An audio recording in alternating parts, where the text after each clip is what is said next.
Good afternoon, everyone. I'm Olusegun. In today's video, I want us to dissect the meaning of Letter to My Bitter Tears, a poem written by Olusegun. So, we're going to have the analysis of this particular poem. We're going to start with the meaning of the poem. Then we're going to go through the literary devices of the poem, and we're going to get the tone of the poem, and then what else? I think the form of the poem. So those are the four things that we're going to use to analyze this particular poem. So now let's start with the poem. Now, before we start, this poem is very loaded. This poem is highly loaded, and then we're going to actually dissect the poem to get. We're going to really unpack the poem to get a full picture of the poem. So now you are actually getting this analysis from the original author of the poem, who is Olusegun. So you can see that the poem is written by that same person. So with that, you get what the author was actually feeling before or during the writing of this particular poem. So that is it. So now let's quickly go into it. A gorgeously dressed tears in unknown fears. Out there you have sailed my cheek beds. In horror of chase, my rectors is smoothed to share. It is clear to glare how bitter your ways are. You declare your flare through my inability to bear the office rent fee arrears to slay my business career. Thus emerged the first bitter tears as my ego disappears through the snare of the unknown fears. Heavy are the steps I bear to climb an uplinked stairs, in company of a stair that is blurry to focus my glare. You spare not to care about my welfare, as you pierce despair through to my heart's rear. As if that is not enough to care for a bear, you wear me out as my younger brother questions my plan to succeed at fear. There came the second bitter tears, but not for what he stared. Instead, the tears were meant for the for the scare of the inventions I steered, but yet materialized to fear. My transportation to the next level stair, in care of celebration galore, secured by beers in company of my peers. New life to appear while the old disappears. One of my rare inventions is Novedram, which cheers through research we modernize genre of literature for reading care. The second is the billionaire decoder in its dearest care, to steer your inner worth through PEIM as poem and icons, inspiration and math peers. Don't you know I shed bitter tears to have a clear vision to share in the chair of my glorious chair. My failure is to steer success ways for its true worth to be steered across the places the failed story was shared. So now that is the poem. So now we're going to unpack the poem, set by set. First of all, we're going to go through the form of the poem. So the rhyme scheme of the poem is ADBE. So in the first quatrain, the poem is actually sectioned by quatrains, and so we have 7 quatrains. So we have 4 lines for the first quatrain, second line, third, fourth, fifth, sixth, seventh. So now the first quatrain has no rhyme, but here but basically in the first quatrain we have inline rhyme scheme, tears, fears. So now here we have BB. So we have the rhymes of share, the rhyme of career, the rhyme of disappear, right there. Then we have rhyme AA, where we have AA, where we have disappears, fears, BB, where we have bear, career. Then we have A here, stairs, BB, where we have glare, welfare. And so we have B here, where we have rare. We have another B, where we have beer. And then we have another B, where we have affair. So we have C, we have BBB. So where we have fear, it's always like fear, scare, like that. So that is the rhyme pattern that we have. So we have the rhyme pattern like this. You understand? And this where we have AA, where we have peers, disappears, cheers. And we get back to B pattern where we have care. And then we have A where we have peers. We have B, share. We have A, cheers. And so we have C where we have stared, shared. So that is the rhyme pattern. Then another thing we're going to now look at before we go into the literary device, I want us to unpack this. Let us get the meaning of the poem. A gorgeously dressed tears in unknown fears. How dare you have sailed my cheek beards? In oral of cheers, my rectus is smoother to share. It is clear to glare how bitter your words are. Now, this quatrain, now you can see that we have personification where we have tears being dressed gorgeously. And so now here we have imagery of crying mood. We have imagery of crying mood in the sense that you can see how the crying mood emerges from unknown fears. So that is to give us the progression of the crying that we have in this first quatrain. So now, then another thing we have there is that we have enjambment. Enjambment because the idea in the sentence is more than one single line. So that is the enjambment that we have there. Then another thing we need to consider is that we have a kind of steady reading where we say a gorgeously dressed tears in unknown fears. So we have a kind of steady reading that can give rise to sing-song quality. So how dare you have sailed my cheek beards?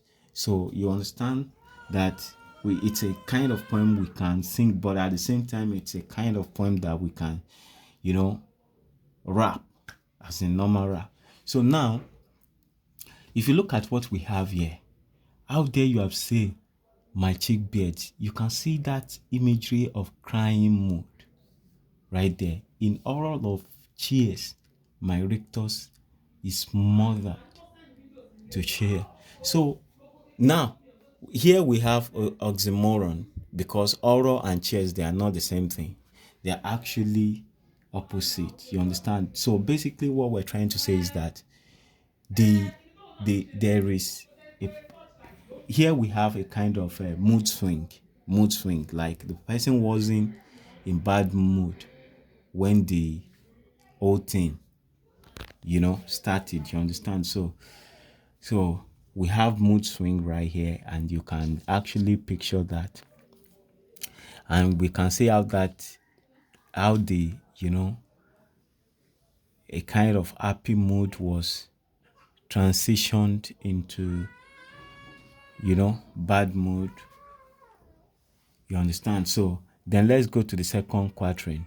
You declare your flair through my inability to bear the office rent fee arrears to slay my business career. Thus emerge the first bitter tears as my ego disappears through the snare of the unknown fears. Now we can see that the crying mood has escalated here. Now, the writer is giving us account of what caused the bitter tear, which is the person had, arrears. Like he had, the writer has debt, and so he could not continue with his business career. And the tear, the tears now are being portrayed as something that could, kill, slay, that could kill something. So we have personification right there. So now we have account of what caused the bitter tear right here. And in this second quatrain, we know that the intensity of the cry would have escalated here. So you can see the progression right from where it wasn't so intense to now highly intense crying mode. You understand? So now let's go to the third quatrain. In this third quatrain, then another thing I want to point out here is that unknown fears, they are being repeated. Unknown fears is being repeated, and it's more or less like the writer is laying more emphasis on that. And here we can see, if we read this particular place, we see how the unknown fear disappeared. How the transition happened, because the low intense, the low intense cry, or let me rather say the initial mood, the initial crying mood, we can see how that disappeared in this particular quatrain. And so we can see how the intensity of the crying mood escalated here. So that is that. So the emphasis that we have here is just to point to that progression. And so now we have the third quatrain. Heavy are the steps I bear to climb an uplinked stairs, in company of a stair that is blurry to focus my glare. You spare not to care about my welfare, as you pierce the spear through to my heart's rear. Now here we have that imagery of perseverance of the writer. You can see that the writer has an height that he wants to attain, and you can see how he keeps on struggling to attain that height, irrespective of, without considering or without being worried or without being weighed down by the circumstances of that heavy burden of what the writer was actually going through. So basically we can see that effort of the writer trying to still attain his envisaged height. So that is what we have right here. And so here we also have personification, because the condition is so downtrodden to the extent that the situation is being considered as something that could, pierce the spear through the heart of the writer. You understand? The heart of the writer. So basically you can see that here we have that hustling spirit of the writer. So as if that is not enough to care for a beer, you wear me out as my younger brother questions my plan to succeed at fear. There came the second bitter tears, but not for what is said. Instead, the tears were meant for the scare. So now we have the second account of what caused the bitter tear. The first one was inability to continue with business. Now the second one is the situation where the younger brother is questioning the writer. You understand? So here we can see that we have a kind of rejection even from the relatives. Yeah. And that could give us the clear picture of what the writer was actually going through as at the time the poem was written. You understand? So now, Okay, another thing we have here is that you can see that we have emphasis on how destructive the whole situation is. When you read this place, as if that is not enough to care for a bear. So what this particular line is trying to tell us, that the writer is like trying to tell that the I mean, what the writer is trying to portray here is more or less like to show us the enormity of that bad situation. Like it will have been enough for that situation to stop at that point, but that situation continued. You understand? It continued. So it's telling us that that kind of is, portraying the image of being at the edge, at the peak, at a point to give up. Like that is the kind of bad situation the writer was actually going through. So of the inventions I steered, but yet materialized to fear, my transportation to the next level, stare in care of celebration galore, secured by beers in company of my peers, new life to appear while the old disappears. Now you can see the expectation of the writer here. The writer has that expectation of good life. He has the expectation of better future. And you can see he wants a kind of life that he will always celebrate, unlike the current life where he's, majorly confronted or constantly confronted with problems, tribulations, and all that. So we can see that here. Then, one of my rare inventions is Novedram, which cheers through research will modernize genre of literature for reading care. The second is the billionaire decoder in its dearest care to steer your inner worth through PEIM as poem and icons, inspiration and math peers. Now here the writer is actually making reference to to a new genre that he developed, which is novedram. So novedram is a combination of novel to drama.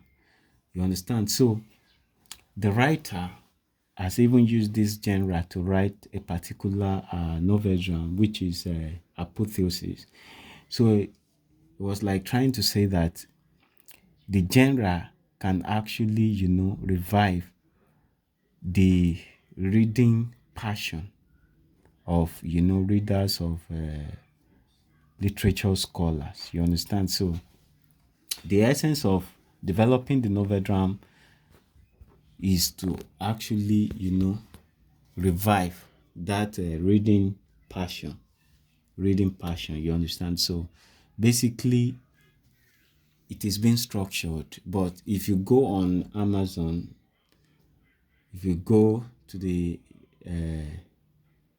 author account of the writer, you'll be able to see the publication concerning this novedram there, and you'll be able to see how that is being structured to revive reading passion. You understand? So now the second one is another book, which is the Billionaire Decoder. Billionaire Decoder, yes, it's a poem book where you have combination of economics, statistics, mathematics, things that would empower you to make right decision in money making. So the Billionaire Decoder is actually for money making, the secret about how billionaires make money. So now here in this poem, we can see that the writer has made some efforts in the past to become whoever he wants to be, and so he's actually pointing to those things, but the regret of the writer is that those things are yet to yield what he expected. You understand? So we can see that in this particular quatrain. And so now we have the last quatrain. Don't you know I shed bitter tears to have a clear vision of share? I mean, to have a clear vision to share in the chair of my glorious chairs. My failure is to steer success west for its true worth to be steered across the places the failed story was shared. So now the writer is actually, here we have hope of a better future for the writer. And the writer is now, the writer has summoned courage here to tell that bitter tears that is not being, aggressively affected by its impact, by its effect. You understand? So he has summoned up the courage to let the bitter tears to know that yes, that he will still survive. So here we have the hope of the future. So that is that about the meaning of the poem. You consider the poem is highly loaded, and we know that the poem is so educative and insightful. You understand? And you can see that from the interpretation, we can see summary of a struggling person from old trouble to better life and things like that. So now let's go through the literary devices of the poem. So right here we have imagery of crying mood. I said it in this quatrain. And then we have inline rhyme scheme where we have tears, fears. So we have steady rhythm, so we could have that song singing quality. And then enjambment, which is the idea, the thoughts extend to, next line. And then the tone. Okay, now before we talk about the tone, here we have alliteration, which is just repetition of sound or letter at the beginning of. And so that alliteration that we have here is this st. So it gives sound of step, step, step. So by having that repeated sounds, we have alliteration. And then here we have oxymoron, oral, cheers. They are not the same thing, but they are being carved as one thing, where you have in oral of cheers. You understand? So they are contradicting ideas. So we have oxymoron there. And then what else do we have? We have assonance. We have assonance here where we have tears, clear. We have repetition of that. And that is, assonance is having a vowel sound. So by having long in the tears and clear, so we have assonance. So those are the literary devices of the poem. So now let's look at the diction. The diction of the poem is rap inclined pattern. So it has rap inclined patterns. You can see that we have rhymes. So for here, like here, we have it is clear to glare how bitter your words are. That can give you that kind of sensation can give you a ideal sensation for rap. You understand? So, and then here we have a gorgeously dressed tears in unknown fears. So we have rhymes that can actually, build up a very good rap pattern. You understand? So then the diction is poignant in the sense that we can see the rising effect of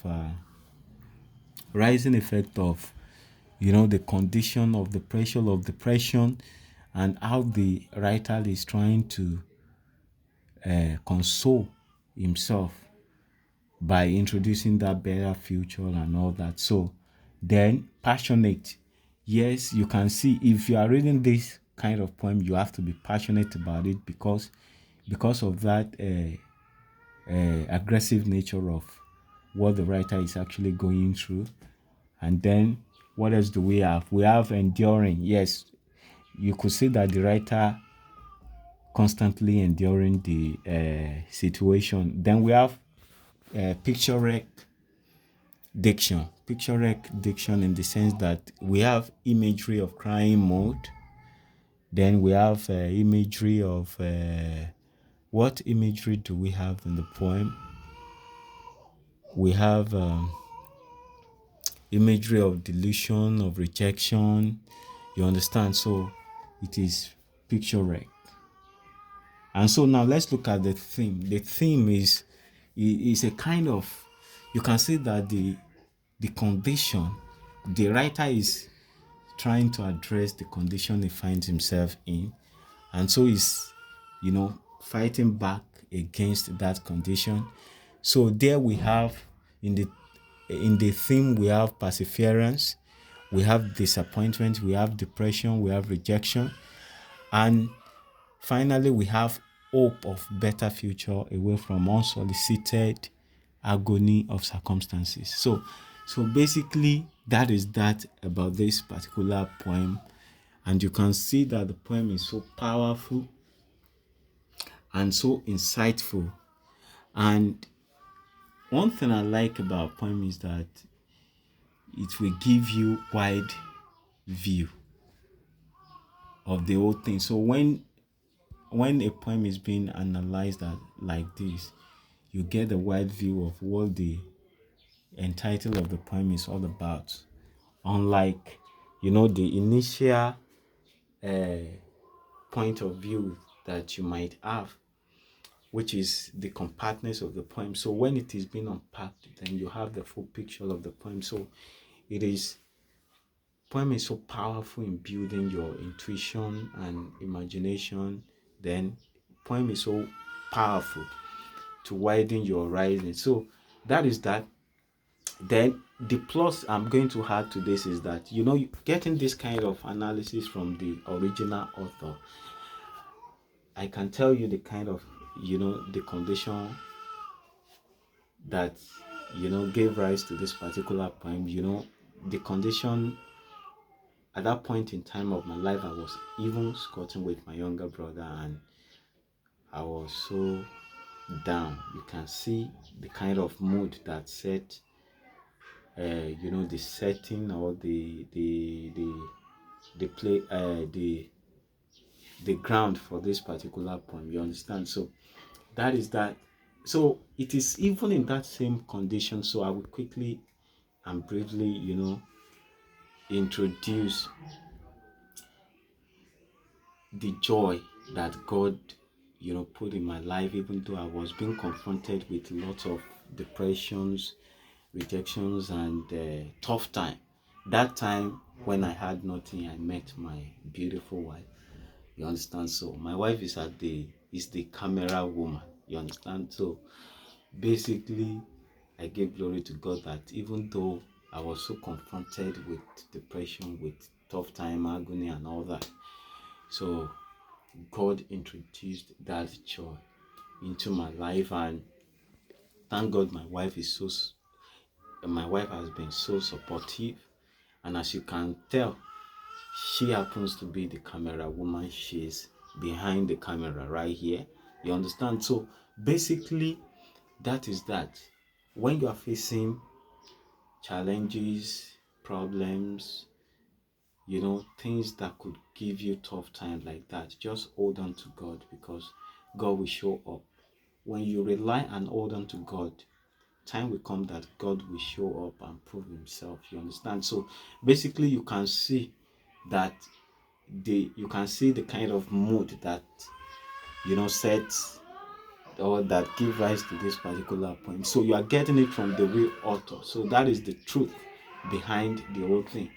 So if you find this video quite informative and insightful, please don't hesitate to smash the like button.